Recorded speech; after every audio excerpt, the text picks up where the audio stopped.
ಪ್ರಿಯ ವೀಕ್ಷಕರೇ, ಇದು ಹರಿಹರದ KSRTC ಬಸ್ ಸ್ಟ್ಯಾಂಡ್ನ ಒಂದು ದೃಶ್ಯ. ರಾತ್ರಿ 1:30ಯಿಂದ ಇಲ್ಲಿ ಒಂದು ಪ್ರತ್ಯಕ್ಷದರ್ಶಿಗಳು ಪ್ರಯಾಣಿಕರು ಹೇಳೋ ಪ್ರಕಾರ ರಾತ್ರಿ 1:30ಯಿಂದ ಬಸ್ಸಿಗೆ ಕಾಯ್ತಿದ್ದಾರೆ.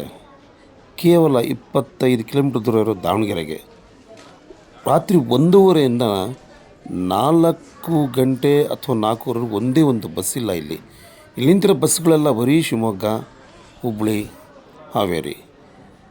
ಈ ಬಸ್ ಸ್ಟ್ಯಾಂಡಲ್ಲಿ ನಿಂತಿರ್ತಕ್ಕಂಥ ಎಲ್ಲ ಪ್ರಯಾಣಿಕರು ದಾವಣಗೆರೆಗೆ ಕಾಯ್ತಾ ಇದ್ದಾರೆ. ಇದು KSRTC DC ಅವ್ರಿಗೆ ಗೊತ್ತಿಲ್ಲ ಅಂತೇನಲ್ಲ, ಅವ್ರಿಗೂ ಗೊತ್ತಿರುತ್ತೆ. ಆದರೆ ಆ ಸಮಯದಲ್ಲಿ ಪಾಪ ಅವ್ರ ಕುಟುಂಬದ ಜೊತೆ ಮಲಗಿರ್ತಾರೆ. ಪ್ರಯಾಣಿಕರ ಜೊತೆ ಕಷ್ಟ ಏನು ಗೊತ್ತಾಗುತ್ತೆ ಅವ್ರಿಗೆ. ದಯವಿಟ್ಟು ಸಂಬಂಧಪಟ್ಟ ಅಧಿಕಾರಿಗಳು ಹರಿಹರದಿಂದ ದಾವಣಗೆರೆಗೆ 1-2-3 ಬಸ್ ರಾತ್ರಿ ಅಷ್ಟೊತ್ತಿನಲ್ಲಿ ಬಿಟ್ಟರೆ ಪ್ರಯಾಣಿಕರು ನೆಮ್ಮದಿಯಾಗಿ ಮನೆಗೆ ಮಲಗ್ತಾರೆ.